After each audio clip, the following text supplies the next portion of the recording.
Welcome to the Lightkeepers Podcast. I'm Clayton Vandiver, your Lightkeeper, with the show dedicated to everyone who wants to get the most quality out of life that they can. We don't talk about the end of life here. We focus mainly on the quality of those days getting there. My co-host, as always, Charlene, our licensed clinical social worker certified in the state of Florida, and we invite you all to join us in this conversation this week about the typical hospital stay from start to finish on this episode of the Lightkeepers Podcast.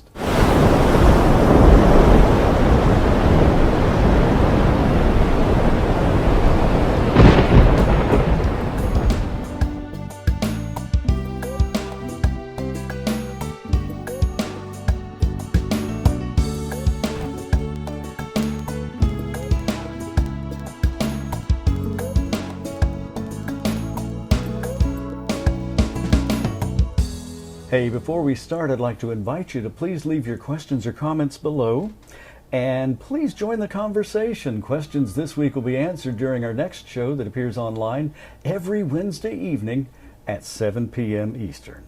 The Lightkeepers Podcast is an exclusive production of A Guiding Light Incorporated. We'll tell you more about A Guiding Light at the end of the podcast, but we don't have much time, so let's get right into this week's conversation. Charlene, thank you for joining us again. And what are the different reasons that someone might wind up going to the hospital, and how does that change how it all begins for the patient, the process of their hospital journey, their stay from start to finish? So that affects everything. For example, if someone walks in the doors to the emergency room versus rolling in an ambulance makes a big difference. And what some people don't know, if they've been super fortunate in life, is that when going to the emergency room, obviously if you walk yourself in, you're not that injured, and most likely you're going to be treated and hopefully not hospitalized. But if you have to be brought in by ambulance, even with that, there are different levels. We talked about different levels of care. There are different levels of need when someone goes to the hospital, whether they're a standard admission or a trauma call. Oh, so the emergency room sort of dictates the direction that some of your care goes from the moment you walk in the door. Absolutely, absolutely, because if you walk in, then most likely you're going to be able to provide them with your personal information. They're going to have what they need. You're going to be able to tell them your symptoms. Versus, for example, if you were a trauma call, even with trauma calls, there are different levels. You have your tier 1, 2, and 3 traumas, and depending on what level of trauma you are, you may or may not be able to give them any information. No, that's true. That's true. I see a note here that sometimes the trauma call means you're not going to be undressing yourself, whereas That's the other times that you go to the emergency room, you might be asked to undress and get into the gown. That's the other big difference. If you take yourself to the emergency room, or if you come in by ambulance but you're not a trauma call, you pretty much are able to interact with that visit. You're able to kind of direct the show, so to speak. Okay. If you come in as a trauma call, then odds are the paramedics have cut off your clothing en route to the hospital. Okay. And hope you're not wearing anything that was really valuable. And by the way, this is why Mom always tells you to have on clean underwear, because I always wondered about that. You may not be the one removing them if you are taken in as a trauma call. That's a good thought. Now, are there different levels of trauma? Absolutely. Absolutely. Okay. So a tier 1 trauma call is basically if you have someone with a life-threatening situation and there's going to be an immediate need of severe intervention, possibly even immediate surgery. Okay. So for example, some tier 1 trauma calls that I've been present for is gunshot wounds to vital areas. If you have an older person maybe taking blood thinners that fell and sustained head trauma, this is a potentially life-threatening situation. Of course. So that's a tier 1 trauma. A tier 2 trauma is less severe, but still very serious. may require surgery, maybe not immediately, but within a few hours. This is someone who's going to need a lot of intervention, but not necessarily life-threatening. So they might need to stabilize them first and exactly. This would do some tests. Perhaps this run would be labs, a bad car accident where you have someone who's really banged up, but not necessarily life-threatening. A tier 3 trauma is, if you have to be a trauma call, this is the one you want to be, because this is not life-threatening, almost no risk of surgery. This is someone who needs that immediate help, needs that urgent attention, but they're most likely, barring something severe happening, they're going to walk away from it. Okay, so we find ourselves in the hospital. Who are some of the team members that we're going to be meeting? So if you walk yourself into the emergency room, or if a family member takes you, you're going to be working with nurses, with a physician, definitely, and depending on if you need any specialty care, for example, if you need x-rays done, there may be doctors that see your chart and are involved in your care you may never see. The technician that reads those x-rays or reads the MRIs or the CAT scans. There may be doctors that your doctor consults with that you may never see. You may get a bill for them, but you may never see them. So some of the team you may never actually meet. Correct. If you are going to need care when you leave the hospital, then you're going to get to interact with a case manager. These are usually social workers or nurses who have additional training in setting up hospital discharges and coordinating care for when you leave the hospital. I was going to ask, what does a case manager do for you? What do they do for the hospital? So last episode we talked about different levels of care and if someone is discharged needing rehab, skilled nursing care. So your case manager is going to be the one who helps coordinate that and set that up for you. They're also going to be the ones if you need care at home. So if you need home help coming in, home health care, or if you need follow-up wound care or anything like that in the home, or if you need equipment, they're going to be the ones that are going to be setting that up for you.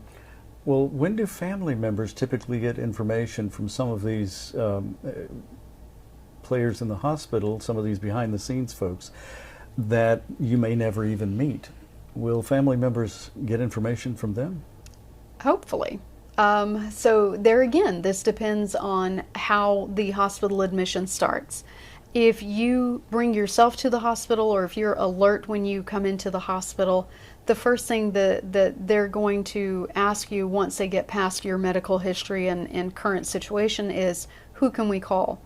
And that's not just because they want you to have someone there with you, but that's also because that's someone who can make decisions for you if something happens and you're not able to make them for yourself. That's a very good point. And I've heard you tell me on many occasions that it is best to have a family member or some caregiver, someone that you trust with you in the hospital at all times. Absolutely. Medical professionals are wonderful people, speaking as a medical professional, but we're also human, and mistakes can happen, especially if you have someone with an allergy. Doctors, not to play into the stereotypes here, but doctors don't always read charts. They don't always have time to, especially if it's someone needing urgent care. They're going to come in and they're going to triage the situation, which means they're going to treat it as it presents. And if you have someone with an allergy, if you have someone with a pre-existing situation that the medical team needs to be aware of, you're most likely going to be better off if you have someone with you. The medical setting is no different than any other setting where you have someone who is vulnerable. And that is that it's always best to have someone there to advocate for you, just in case. Well, that sort of plays into, a few weeks ago we were talking about DNR, do not resuscitate, and how sometimes when in the heat of the moment, or if you're non-responsive, there's no one there to tell them that you have one, they may not know, and you may get resuscitated. Absolutely. The medical professional's first and foremost thought is going to be to serve and preserve. Save life, so right? they're going to treat and they're going to do everything they can to keep Absolutely. to keep someone alive. Now, if that someone is maybe not wanting that care, maybe they don't want to be kept alive, maybe they're, coming to the end of a long illness and they don't want that to be prolonged, then there's no one there to tell that medical professional. If they don't have time to read the chart, they're not going to know that there may be documents already in place talking about the level of care that you want. Absolutely. Well, I've noticed that time seems to stand still when you're in a hospital, in my experience. Whether you're a visitor or a patient, have you had that happen? Why does that happen? So, have you ever seen a clock in an emergency room? Well, come to think of it, I haven't. No. A lot of emergency rooms don't have clocks. And there's multiple Wow, reasons for that. Sometimes it's just an oversight. The hospital didn't think to put one there. Maybe they do have one and you just can't see it from where you are in the room. Sure. But time does seem to stand still in a hospital. And a lot of the times that's because when someone is in the hospital, it's a very stressful situation.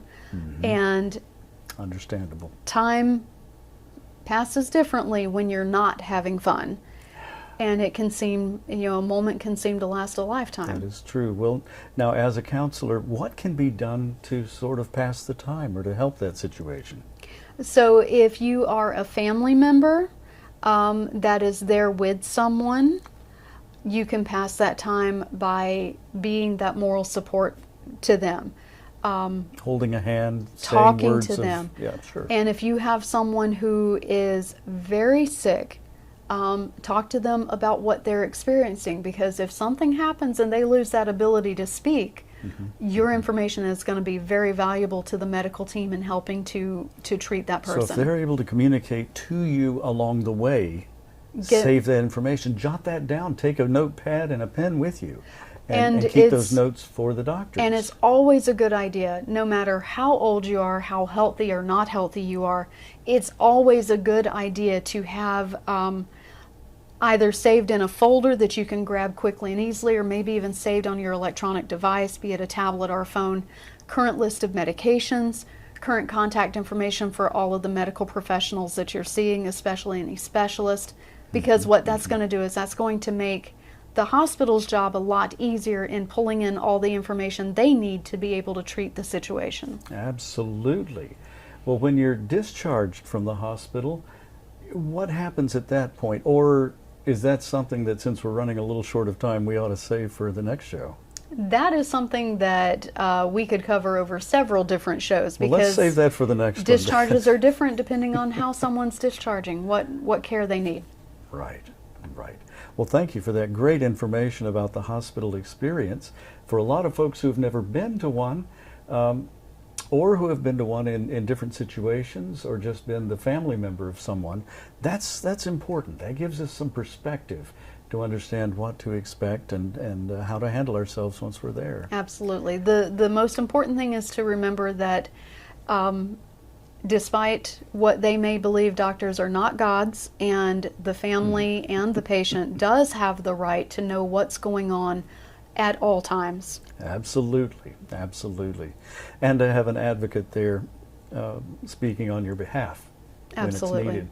Well, of course, this is all a highly personal choice, and no conversation we have on the Lightkeepers podcast should ever take the place of your own medical care team or other medical advisor, professional advisor, who should always be consulted by you on your own specific situational needs.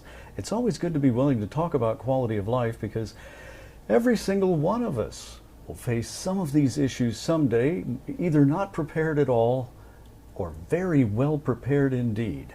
From joining us right here on the Lightkeepers podcast each and every Wednesday at 7 p.m. Eastern. The Lightkeepers podcast is an exclusive production of Animation Studios and is brought to you by A Guiding Light, a 501c3 nonprofit organization dedicated to education and information that allows informed preparation for living the very best life possible. The mission of A Guiding Light is to provide education for professionals and information for everyone else about life planning, available guidance, and counseling that helps individuals and their family navigate options that improve the quality of their remaining days.